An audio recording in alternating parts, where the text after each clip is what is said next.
Բարև հարգելի գործընկերներ, այսօր Նոյյան Տապանի մամուլի սրահում քննարկելու ենք Արցախում տեղի ունեցող վերջին իրադարձությունները, փորձենք հասկանալ ինչ է կատարվում եւ ընդհանրապես ինչի հետ է պայմանավորված Արցախի անվտանգության հարցը, դրանից հետո ինչպես կարող է փոփոխություններ տեղի ունենալ, հետևանքները հրավիրել են քաղաքագետ Արմեն Աղայանին։ Պարոն Աղայան, փաստորեն դուք հետևում եք այս ընթացքում Ղարաբաղում տեղի ունեցող իրադարձություններին եւ նույնիսկ ձեր Facebook-յան էջում ունեք որոշակի գրառումների փոխանցում, ինչով է պայմանավորված, որտեղից է այդ տեղեկատվությունը ձեզ եւ ինչպես է գնահատում ընդհանրապես իրավիճակը Արցախում այս պահին։ Այս պահին կարծում եմ որևէ լուրջ խնդիր չկա։ Ինչ է տեղի ունեցել, բոլորս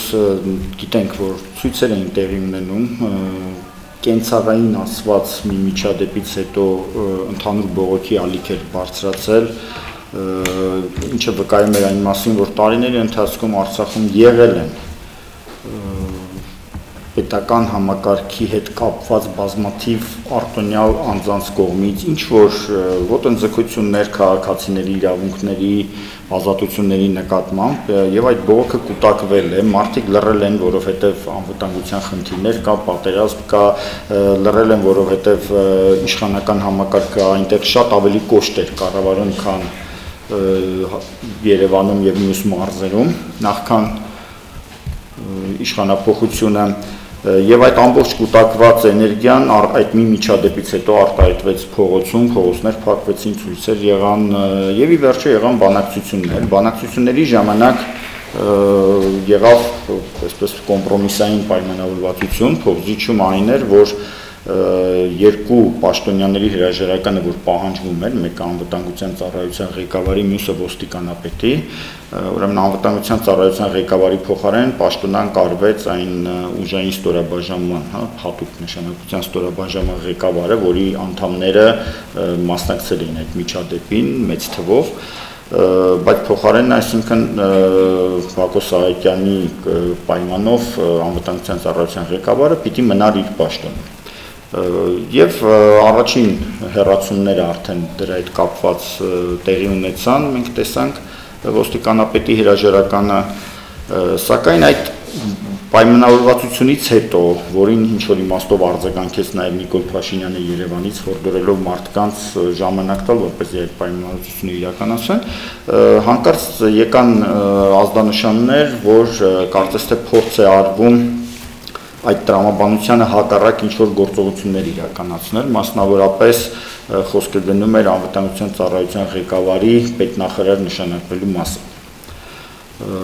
Այդ ազդանշանները ստանալուց եւ արդեն այդ ստացված հայտարարությունը, որը ցավոք անստորագիր է եւ ես էլ չեմ կարող ասել ովքեր են ստորագրել, ուղղակի դրանք ասենք հասել են ինձ բավական հավաստի աղբյուրներից, Ստեփանակերտում գտնվող քաղաքական գործիչներ, փորձագետներ, որոնք տեղում այդ ամեն ինչին հետևում էին,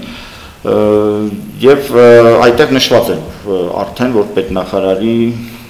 պարտադրվում է պաշտոնանկություն, փոխարենը նշանակելով անվտանգության ծառայության ղեկավարին, ինչ այդ բողոքող հանրության պահանջներին հարություն աշճան հակառակը կլիներ։ Խոսք էր գնում նաև այն մասին, որ դա Երևանից է թելադրվել, Սերժ Սարգսյանը ինչ-որ բանագնաց է ուղարկել եւ այդ գիշերային խոսակցությունների արդյունքում առավոտյան պետք է լինեն ներկադրային փոփոխությունները։ Մենք տեսանք դրա առաջին մասը կատարվեց պետնախարարի հրաժարականը, սակայն երկրորդ մասը, որ պիտի կատարվեր, ԱԱԾ ղեկավարի նշանակումը ոչ միայն չկատարվեց, այլ ԱԱԾ ղեկավարը ընդհանրապես հրաժարական տվեց։ Այսինքն տեղի ունեցավ կարծես թե մի հակառակ ընթացք, որը նաև գուցե այդ հայտարարության կանխարգելիչ ազդեցություններ, որի արդյունքում չեն բացառում նաև Երևանի միջամտություն եւ այդ իմաստով փաստորեն հիմա իրավիճակը խաղաղվել է, այս պահին Արցախում տեխնոկրատական իշխանություն է, այսինքն պետնախարար նշանակված անձը, ինչ որ մասնագետ է, ֆինանսների նախկին նախարար կարծեմ եւ ընդհանրապես կառավարության կազմից էլի մի քանի մարդիկ են դուրս եկել, որոնք քիչ թե շատ այսպես խնդրահարույց էին, հանրության կողմից վատ էին ընկալվում, նրանց հասցեին ինչ որ բողոքներ կային, ինչ որ դժգոհություններ կային եւ հետագայում մի քննարկումների ընթացք բացվեց խորհրդարանում, որտեղ եթե այսպես մի քիչ հեռակա հետևելով մենք նկատում ենք նաև խորհրդարանի դերի բարձրացման ձգտում եւ դա նաեւ պայմանավորվում է խորհրդանի ղեկավարության փոփոխության հետ, այսինքն կա կարծիք, որ եթե խորհրդանի ղեկավարությունը մնա նույնը, այդ դերը չի բարձրացել, այդ քաղաքական քննարկումներ նախկինում ինչպես չեն եղել, այդպես էլ չեն լինի եւ որպեսզի դրանք լինեն, նաեւ ղեկավարությունը պետք է փոխվի, սակայն այս առումով դեռևս անորոշությունը շարունակվում է միայն խորհրդանի առումով, որտեղ խմբակցությունները դեռ չեն կարողանում կողմնորոշվել գնան այդ փոփոխություններին, թե չգնան եւ եթե գնան, ապա ինչպիսի փոփոխություններ։ Այնտեղ ես նկատել եմ, որ տարբեր բաներ են քննարկվում, ընդհանուր մինչև խմբակցություններից մեկի ղեկավարի ժամանակավոր այսպես նշանակում ընտրություն խորհրդանի նախագահ, որը ինչ որ երաշխիքներ պետք է տա հաջորդ ընտրությունների հետ կապված, մեկ այլ տարբերակ Խանոմյան Հայկին խորհրդանի նախագահ ընտրելու, այս հարցերից որևէ մեկով կարծես թե դեռևս համաձայնություն չկա, բայց կա ընդհանուր ձգտում, որ փոփոխություններ այնտեղ էլ պետք է լինեն, ժամանակի ձևի հանգամանքների ընտրության մեջ է խնդիրը, այս պահին։ Միաժամանակ ես ընդհանուր առմամբ դեռ մինչև դեպքերը ես եղել եմ Արցախում մի քիչ այլ առաքելությամբ, նկատում ենք, որ կա երկու տիպի արձագանք, թե երևանյան փոփոխությունները, իշխանափոխությունը, նոր Հայաստանի այս կերպարը ինչպես պետք է տեղափոխվի Արցախ եւ կա դրա արագ եւ աստիճանական մոտեցումների այսպես հակասություն, այսինքն կան մարդիկ, որ ուղղակի այսօր ուզում են պահանջեն հենց Բակոս Սահակյանի հրաժարականը, արագ նոր ընտրություններ կազմակերպել, նոր իշխանություն ձևավորվել այն ոգով, ինչ որ առկա էր Երևանում, եւ կան մարդիկ, որ ասում են չարժի այդ ամենը շատ արագացնել, կա 2020 թվականի հերթական ընտրությունը եւ մինչեւ այդ բոլորը թող պատրաստվեն եւ այդ ժամանակ տեղի կունենա։ Այս երկու մոտեցումների միջև չասեմ այսպես ուժեղ պայքար, բայց այդ տարաձայնության պայմաններում միևնույնն է սկսվել է մի գործընթաց, որ Արցախը ոչինչով չպետք է հետ մնա Հայաստանի մնացած շրջաններից, այն նույնպես Հայաստանի մաս է։ Լրագրողը հարց ուներ։ Եթե կարելի է դուք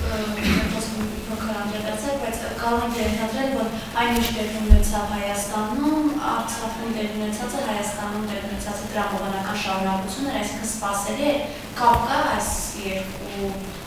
երկրների։ Անշուշտ կապ կա, բայց չկա միջամտություն, այսինքն ակնհայտ է, որ Երևանում ձևավորված նոր կառավարությունը որևէ կերպ չէր միջամտում, չէր արագացնում այդ գործընթացները, ինչ որ եղել է տեղում, բայց տեղում այդ ամեն ինչը եղել է այն բանի շնորհիվ, մարդիկ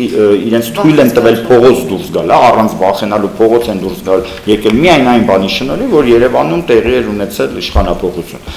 եւ հավատացեք, որ Արցախում ժողովրդի ճնշվածությունը շատ ավելի բարձր մակարդակի էր եղել այս անցած բոլոր տարիների ընթացքում, 10-20 տարիների ընթացքում, քան մենք կարող ենք այստեղ Երևանում նստած պատկերացնել։ Մեզ համար եթե Սերժ Սարգսյանի իշխանությունը դա բռնապետություն էր, պատկերացրեք Արցախում բռնապետության քառակուսի աշճանով էր դա դրսևորվում եւ դրան համապատասխանել շատ հավանական է, եթե ցույցերը մի քանի օր շարունակվեին, արդեն շատ ավելի մեծ ծավալ ընդուներ, որովհետեւ այդ ազատության շունչը, որ մտել էր, նոր բողոքներ էին հանկարծ ասպարեզ գալիս, որոնց մասին մենք չենք իմացել, որովհետեւ այդ լրացվել են այդ ամեն ինչը։ Այսինքն ուզում եք ասել, որ այն վերաբերմունքը, որ հայ ժողովուրդն է Սերժ Սարգսյանի նկատմամբ, առավել վատ վերաբերմունք ունի Արցախի ժողովրդի Բակոս Սահակյանի նկատմամբ։ Նաև Սերժ Սարգսյանի նկատմամբ։ Ընդհանրապես Արցախի իշխանությունների առանձին լինելը դա մի մեծ միֆ է եղել։ Ընդհանրապես Արցախի առանձին պետություն լինելը դա մի հեքիաթ է եղել։ Եվ այսօր էլ դա հեքիաթ է։ Ես որ Արցախում եմ, մենք բոլորովին այլ առաքելությամբ ենք այնտեղ, մի խնդիր կա, անարդարացիորեն մոռացված։ Դա այն է, որ Արցախում 100,000 Հայաստանի Հանրապետության քաղաքացի ապրելով փաստացի Հայաստանում, Արցախը Հայաստան է, ոչ ոք դա չի կարող հերքել, նրանք չեն արտագաղթել, սփյուռքահայ չեն դառել, չեն փախել դժվարություններից, առաջնագծում են ապրում, ուրեմն ապրելով Հայաստանում, լինելով Հայաստանի Հանրապետության եւ միայն Հայաստանի Հանրապետության քաղաքացի, չեն մասնակցում Հայաստանի ղեկավարության ընտրություններին, չեն մասնակցում Հայաստանի խորհրդարանի ընտրությանը, Հայաստանի այն ժամանակ նախագահի ընտրություններին, չեն մասնակցում հանրաքվեներին։ Այս իրավունքը նրանք ունեցել են դեռևս խորհրդային ժամանակներում։ 1990 թվականի Գերագույն խորհուրդը, որը հռչակեց Հայաստանի անկախությունը, ուներ 11 արցախցի պատգամավոր։ եւ այդ արցախցի падգամավորները մնացած մարզերի Երևանի իրենց գործընկերների հետ միասին քվեարկել են Հայաստանի անկախության օգտին, այսինքն Արցախը Հայաստանի հետ միասին անկախացել է խորհրդային միությունից։ Հետագա տարիներին նրանց ձեռքից այդ իրավունքը խլվեց, հիմնականում Լևոն Տեր-Պետրոսյանի պետք է չակերտավոր շնորհակալություն հայտնենք այդ առումով, որովհետև այն ժամանակ Լևոն Տեր-Պետրոսյանը ամեն կերպ ուզում էր ձերբազատվել Արցախյան խնդրից, եթե տարածքներ զիջվի, եթե Արցախը ընդհանրապես գրավվի պատերազմի ընթացքում, հա, որտեղ սկզբնական փուլում ոչ ոք չէր հավատում, որ պատերազմը մենք կհաղթենք, ուրեմն որպեսզի հայաստանյան ղեկավարությունը այդ առումով պատասխանատվություն չկրի,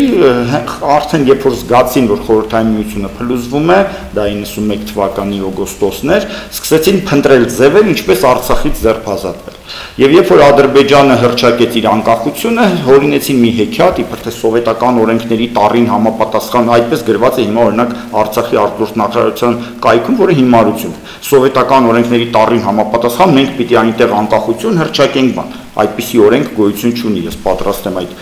ԽՍՀՄ-ից անկախանալու, հանրապետությունների անկախանալու օրենքը տար վերլուծել եւ ցույց տալ, որ դա բացարձակ սուտ է եղել, այդ սուտը եղել է Հայաստանի եւ առանձին այսպես կոչված Արցախի պաշտոնական դիրքորոշումը, իրականում դա ընդհանրապես խաղ էր, որպեսզի արցախցիները դուրս մղվեն եւ հետագայում, եթե պիտի տարածք հանձնվի, եթե պիտի Ադրբեջանը այն գրավի եւ փախստականները գան Երևան, այդ ամեն ինչի համար Հայաստանի իշխանությունները պատասխանատվություն չկրեն։ Տեսեք, ապրիլյան պատերազմը եղավ, Արցախում զորահավաք էր, բոլորը կանոնավոր գնում էին իրենց զինկոմիսարիատները եւ նշանակումներ ստանում ըստ իրենց զինվորական մասնագիտությունների եւ բաժանումների կարգադրումների։ Այդ նույն ժամանակ Երևանի զինկոմիսարիատները փակ էին։ Այսինքն կարծես թե Արցախի պատերազմը դա Հայաստանի պատերազմը չէ։ Ուրեմն այս ամեն ինչը դա այդ հեքիաթի դրսևորումներն են, այն դեպքում, երբ որ Հայաստանի ղեկավարությունը տարիներ շարունակ միշտ միջամտել է, երբեք Արցախում չի եղել ղեկավար, որը ավելի շատ լիազորություն ունենա, քան Հայաստանի որևէ մարզպետ։ Միշտ դրանք նշանակված են եղել, իսկ այն ընտրությունները դրանք հիմնականում բեմականացումներ են եղել, այնտեղ նույնիսկ կազմակերպվում էին հատուկ ժողովներ միասնական թեկնածուներ առաջադրելու առումով, այդպես եղել Բակո Սահակյանի ժամանակ, Ղուկասյանի ժամանակ, բոլոր ժամանակներում։ Ճիշտ հասկացա, այսինքն այն հայտարարությունը նաև Հայաստանի վարչապետի Նիկոլ Փաշինյանի, որ Արցախը պետք է վերադառնա բանակցային սեղանի շուրջ, կամ Արցախը պետք է լինի բանակցային սեղանի շուրջ, դա իրավիճական չէ։ Դա երբեք ես իրատեսական չեմ համարել, որպես աստագրված տարածքների պաշտպանության քաղաքական քարտուղար, որը եղել է մինչև 2008 թվականի, երբ որ այդ նախաձեռնությունը գործում էր, բոլորս էլ գիտենք, որ որևէ կերպ Արցախը երբեք ներկայացված չի եղել բանակցությունների սեղանին, դա անլուրջ է դիվանագիտական տեսակետից, միջազգային հանրությունը, համանախագահները երբեք Արցախը առանձին պետություն չեն ընկալել, բոլոր այն բանակցությունների ժամանակ, երբ որ սեղանի մի կողմում նստած է եղել Արցախից ինչ-որ մի ներկայացուցիչ, դիմացի սեղանին նստած է եղել Արցախի ադրբեջանական համայնքի ներկայացուցիչ կոչված Շուշիի նախկին քաղաքապետը, իսկ այդպես հավասարության նշան է դրվել։ Մենակ մի դեպք է եղել, երբ որ այնտեղ արցախցիները հայկական կողմը բողոքել է եւ այդ Շուշիի քաղաքապետը մնացել է Ադրբեջանի կազմում, իսկ արցախցիները մի քիչ ուրիշ սեղանի վրա են նստել։ Մենակ մի դեպք է այդպիսի եղել, բայց պաշտոնական առումով Արցախը առանձին պետություն չի ճանաչվում եւ ծիծաղելի կլներ, եթե ճանաչվեր։ Եկեք հասկանանք, հա, քաղաքացիները բոլորը Հայաստանի քաղաքացիներ են, բանակը հայկական բանակ է, Արցախի բանակ չկա։ Ուրեմն փողը մեր փողն է, բոլոր կարգավորումները մերն են, հեռախոսային ցանցը մերն է, չգիտեմ, ամեն ինչ հայկական է, այսինքն ուր այդպիսի պետություն չկա եւ ինքը ուրիշ այլ երկրի վրա ելք չունի, նույնիսկ եթե ուզենա անկախ լինել, եւ ամենակարևորը Արցախը ուզում է լինել Հայաստանի մաս, այսինքն չկա որևէ պատճառ հիմա երբեք չի եղել քննարկելու, որ Արցախը առանձին պետություն է։ Այս իմաստով մի քիչ ասենք ընդունված չէ քննադատել իշխանությանը նախքան նրա այդ առաջին 100 օրվա լրանալը, սակայն ես մեծ գաղտնիք ասած չեմ լինի, որ այդ դիրքորոշումը Նիկոլ Փաշինյանի ուղղակիորեն Լևոն Տեր-Պետրոսյանի ահավոր սխալ ապազգային դիրքորոշման շարունակությունն է, Արցախը պետք է մաս լինի Հայաստանին բոլոր առումներով պատասխանատուն Հայաստանն է, շատ բնական է, որ Հայաստանը պետք է բանակցի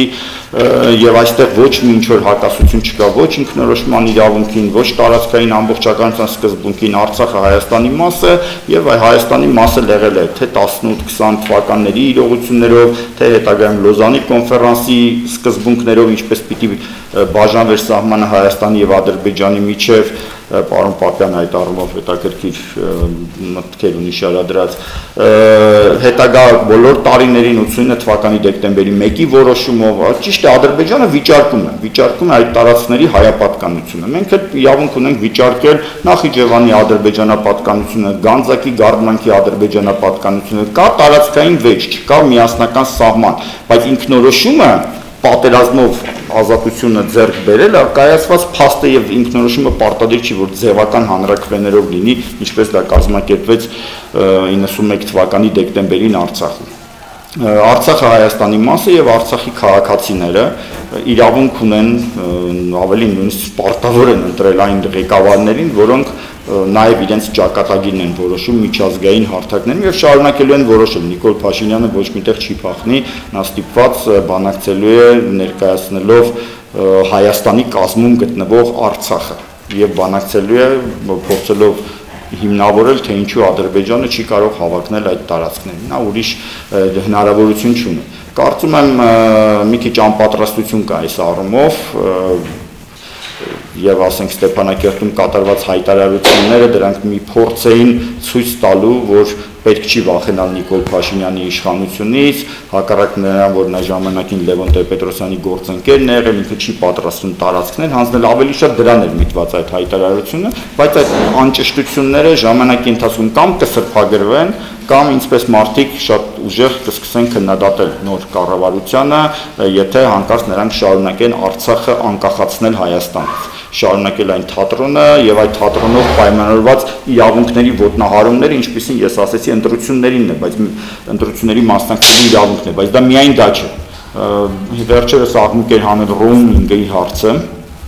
դա անհեթեթություն է, որովհետեւ նույն հայկական հեռախոսային կոդը, 374 կոդը գործում է Արցախում, բայց չգիտես ինչի նույն հեռախոսային կոդի տիրույթում տարբեր կարգավորումներ են։ Մի մասը վերագրում են դա մոնոպոլիստական ձգտումներին, այնտեղ Ղարաբաղ տելեկոմի հետ կապված, սակայն իրականում դա էլ չկա, դա ինչ որ անհասկանալի քաղաքական որոշում է թատրոնի մասը։ Կամ ասենք սահմանային անցակետերը մաքսային ինչ որ կարգավորումներ, որ մտցված են, կամ ասենք օրինակի համար, եթե հիմա ես ուզենամ գնամ ազատագրված շրջաններից մեկում հող գնեմ եւ գյուղատնտեսությամբ զբաղվեմ, շատ մեծ խնդիրների առաջ կպետք է գնամ այնտեղ գրանցվեմ, կա անհեթեթություն, օրինակի համար պատկերացրեք, ես հիմա Երևանի գրանցում ունեմ, հանկարծ եթե գնացի Բերձորում գրանցվեցի կամ Շուշիում, ես կզրկվեմ Հայաստանի Հանրապետության քաղաքացիությունից։ Այսպեսի անհեթեթ ինչ որ կարգավորումներ կան, սրանք բոլոր իրավունքի խախտումներ են, որ առաջացել են այդ Լևոն Տեր-Պետրոսյանի հորինած հեքիաթի, որը հետո Քոչարյանն է շարունակել, Սերժն է շարունակել, տարբեր կուսակցություններ են ակտիվորեն դրանում մասնակցել, օրինակ Դաշնակցությունը, երբ որ ամբողջ աշխարհում պայքարում է Արցախի անկախության ճանաչման համար, դա շատ ապազգային քայլ է մեզ համարում, որովհետև դա փաստորեն նրանք փորձում են ճանաչել Արցախի անկախությունը Հայաստանից։ Ձևացնում են, թե դա Արցախի անկախությունն է Ադրբեջանից, սակայն Արցախը Ադրբեջանից դեռ խորհրդային տարիներին արդեն անկախացած էր եւ հայկական պետությունը ձևավորվել է արդեն Արցախի հետ միասին։ Հետևաբար այդ արչի ծառայությունը մեր ժողովրդին անկախության ճանաչման առումով կարող է շատ մեծ վնասներ բերել, օգտվելով առիթից, որ դորում եմ սփյուռքյան կառույցներին, հայդատի գրասենյակներին, վերանայել իրենց այդ մոտեցումը եւ դադարեցնեն Արցախի անկախությունը ճանաչելու շատ վնասակար գործունեությունը։ Հույս ունեմ, որ ժամանակին Նիկոլ Փաշինյանի կառավարությունը նույնպես ինչ-որ փոփոխություններ կկատարի Լևոն Տեր-Պետրոսյանի ժամանակվանից որդեգրված այս ռազմավարության մեջ եւ մենք կվերադառնանք բնական վիճակին։ Իսկ ինչպեսին է Ադրբեջանի կողմնորոշումը, ադրբեջանական ամեն դեպքում կողմը ինչպես է արձագանքում այս իրավիճակին, թե Արցախում եւ թե Հայաստանում։ Կարելի է ասել, որ նրանք ինչ որտեղ արդեն մտածելու տեղի կա, որ Եթե մի ժողովուրդ թավշյա հեղափոխություն է անում եւ Արցախը չի վախենում նրանից, որ ինքը պատերազմող երկիր է եւ ոտքի է կանգնում, ինչ ունի մտածելու Ադրբեջանը այս ուղղությամբ։ Աստորեն ժողովրդի նոր շունչ զգալու ոնց է Հայաստանում, դա նշանակում է, որ իրենց չեն տարածում։ Միանշանակ դա նշանակում։ Ինչ վերաբերում է Ադրբեջանի արձագանքին, բոլորս, երբ որ այս Երևանում ցույցեր էին տեղի ունենում, զանգվածային, հետևում էինք ադրբեջանական արձագանքներին, մտածելով, թե միգուցե նրանք փորձեն օգտվել առիթից։ Պետք է հաստատել, որ ադրբեջանցիները նման փորձ ըստ էության չկատարեցին։ Ինչու դա չկատարեցին, պետք է վերլուծելով եզրահանգենք, ամենայն հավանականությամբ պարոն Ալիևը հավանաբար պատկերացնում էր, որ ինքնուրույն հեղափոխություններ չեն լինում, եւ եթե Երևանում տեղի ունենում հեղափոխություն, դա հաստատ պետդեպարտամենտի մատը խառն է, սա ինչ-որ մի գործընթաց է, որը արտաքին ուժերն են իրականացնում եւ որոնց դեմ չարժի հիմա ընդվզել, քայլեր անել, սա տարբերակներից մեկն է։ Եթե ավելի լուրջ լիներ, նա երևի կհասկանար, որ ուղղակի հայ ազգը գտնվում է հիմա շատ մոբիլիզացված վիճակում եւ ցանկացած պատերազմ նախ կսրբեր իրեն, գուցե իր բանակը, հետո նորից կվերադառնար Երևանում իշխանափոխությանը կամ գուցե այդ երկուսը միաժամանակ էլ աներ։ Եվ այս երկու դատողությունները, անկախ նրանից թե նա որով է առաջնորդվել, հավանաբար տեղ են ունեցել այն բանում, որ որևէ լուրջ քայլ, ապակայունացված շակերտավոր իրավիճակից օգտվելու Ադրբեջանը չկատարեց։ Մենք հիշում ենք այդ օրերին շատ տեղեկություններ կային զորքերի տեղաշարժի բանի մասին, անընդհատ դա գրում էին, ես հավաստիացնում եմ, որ նույնիսկ անգամ եթե եղել են այդպիսի տեղաշարժեր, դրանք շատ հանգիստ նախապատրաստական բնույթի են եղել, բայց կար նաև հստակ հանձնարարություն, այսինքն այդ բոլոր գրողները մեկ կենտրոնից են ղեկավարվում, հավանաբար այդ օրվա նպատակային են, օրվա իշխանությունը փորձում էր ժողովրդին ասել քիչ ակտիվացեք, այնտեղ վտանգ կա, իրականում այդ վտանգը չկա, ժողովուրդը շատ սթափ դատեց, մենք վաղուց փակ աշխարհում չենք ապրում, յուրաքանչյուրը 1-2 ծանոթ զինծառայող ունի, շատ հեշտությամբ կարող են հեռախոսով կապվել եւ ճշտել իրականում դիմացի ինչ է կատարվում։ Հիմնական պատասխանները հետեւյալն են, հա, այդպես տեղաշարժ միշտ էլ լինում է։ Հետագայում պարզվեց, որ ասենք, չգիտեմ, 2-3 շաբաթ առաջվա տեղի ունեցածը ներկայացվում էր որպես հենց այդ օրը կամ նախորդ օրը տեղի ունեցած կամ առանց ամսաթիվը ճշգրտելու էին ուղղակի հայտնում 2-3 շաբաթ անց, որպեսզի մարդկանց ինչ-որ ուշադրություն գրավեն, իրականում ըստ էության ոչինչ բան չեղավ։ Հիմա այս նոր իրադարձությունների եւ նոր հանգամանքների լույսի ներքո ինձ թվում է Ադրբեջանը հասկանում է, որ Հայաստանը այլևս ժողովրդավարական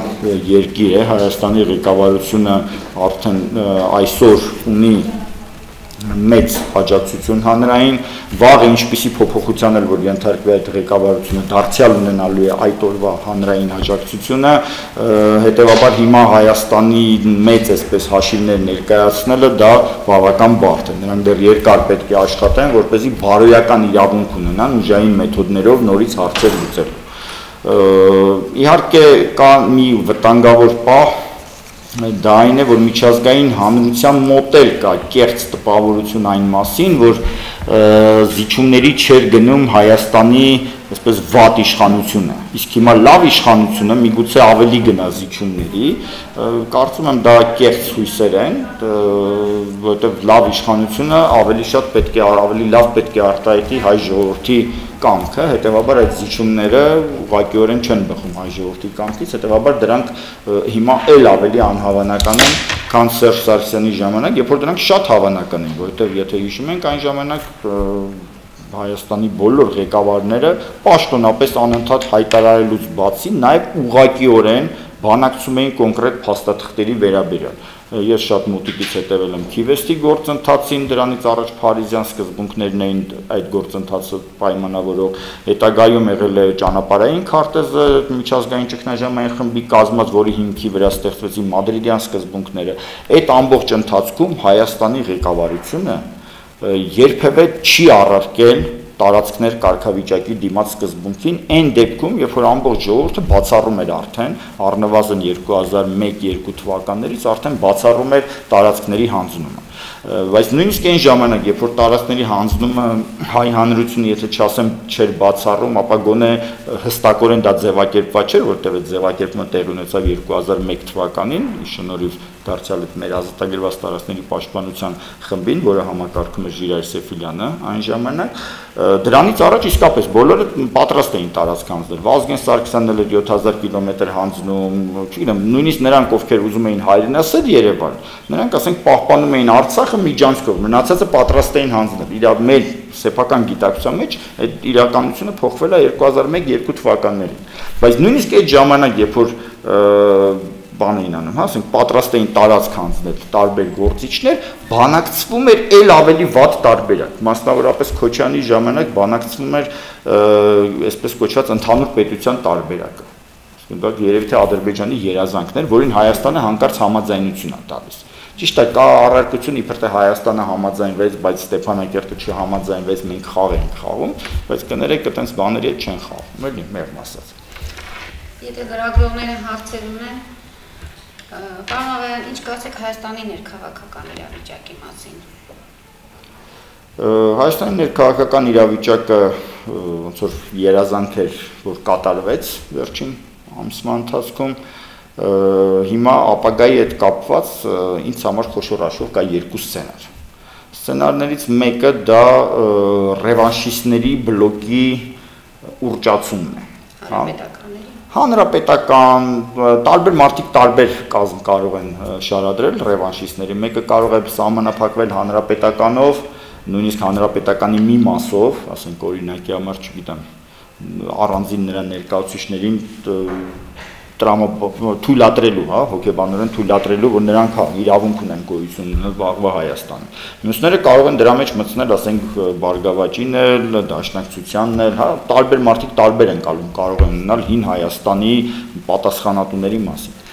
Բայց հարցն այն է, որ մի սցենարով, ուրեմն կա ռևանշի վտանգ, հետևաբար պետք է հեղափոխական ուժերը համախմբված լինեն, միակենտրոն լինեն, որպեսզի այդ առումով հաղթեն այդ ռևանշիստներին։ Ես սա ինձ համար ցանկալի սցենարը չի, նախ որովհետև ռևանշի վտանգ իրականում գոյություն չունի, վաղուց գոյություն չունի, որ դեռ ինչ որ հանրապետականներ նստած են խորհրդարանում, բացարձակ ոչինչ չի նշանակում, նրանք չեն լինելու, նույնիսկ եթե հայտնվեն խորհրդարանում, ուրեմն ինչ որ մի բան սխալ բան է տեղի ունեցել, որ նրանք հայտնվել են խորհրդարանում։ Փոխարենը ես տեսնում եմ այդտեղ մի վտանգ, որ այդ դեպքում այդ հեղափոխական ուժերի միասնության կարգախոսի պատճառով կարող է մենք կորցնենք լիարժեք գաղափարական քաղաքական դաշտ ունենալու հնարավորությունը։ Այսինքն մարդիկ վախենալով ռևանշից ասեն հա լավ, չգիտեմ, Նիկոլ այսինչ հարցում սխալ է կամ քաղաքացիական պայմանագիրի այսինչ դիրքորոշման հետ համաձայն չեմ, բայց ձայնս կտրում եմ, աջակցում եմ իրանց, որ հանկարծ ռևանշ չլինի։ Այդ դեպքում մենք եւս 5 տարի կկորցնենք իսկապես քաղաքական գաղափարական դաշտ, որին ոչ միայն արժանի ենք, այլ նաեւ դա անհրաժեշտ է, որպեսզի երկիրը տրամաբանականորեն նորմալ զարգանա։ Հետևաբար մենք պետք է մոռանանք այդ ռևանշի վտանգի մասին, պահանջենք անել ամեն ինչ, որ այդ վտանգը չլինի, բայց մոռանալով դրա մասին փորձենք առաջիկա ընտրությունները օգտագործել առողջ գաղափարական քննարկումների առումով, օրինակի համար հիմա դուք ինձ հարցրեցիք Նիկոլ Փաշինյանի Արցախում հնչեցրած դիրքորոշման մասին, ես դեմ արտահայտվեցի այս բանավեճը եւ սրա նման բազմաթիվ այլ բանավեճեր պետք է տեղ գտնեն նախընտրական քննարկումների ժամանակ եւ այդ դեպքում միայն որակյալ նախընտրական քննարկումների դեպքում միայն, անգամ եթե Նիկոլ Փաշինյանը 100%-ով համարվենք, որ ընտրված է ապագա խորհրդարանի կողմից վարչապետ, անգամ այդ դեպքում ինքը չի կարող հաշվի չնստել այդ բոլոր գաղափարական վեճերի հետ, տարբեր կարծիքների հետ եւ խորհրդարանում դրանք պետք է անպայման ներկայացված լինեն։ Այս դեպքում մենք կունենանք երևի թե մեր երազանքի Հայաստանից, եթե հանկարծ խորհրդարան ունենա այդ հեղափոխականներ ռևանշիստներ ապա գաղափարական բաժանումը հնի նորի միջև, սևերի սպիտակների միջև, ես կհամարեմ, որ առաջիկա 5 տարիները մենք կկորցնենք որպես պետականության զարգացման կարևոր մի հնարավորություն։ Եթե լրագրողները այդ հարցեր չունեն, շնորհակալություն ենք հայտնում պարոն Աղայան, այսօր այսքանով գուցե սահմանափակվենք, հետևենք զարգացումներին եւ հարկ լինելու դեպքում նորից ես կհրավիրենք լրագրողների հետ հանդիպման։ Շնորհակալություն ձեզ։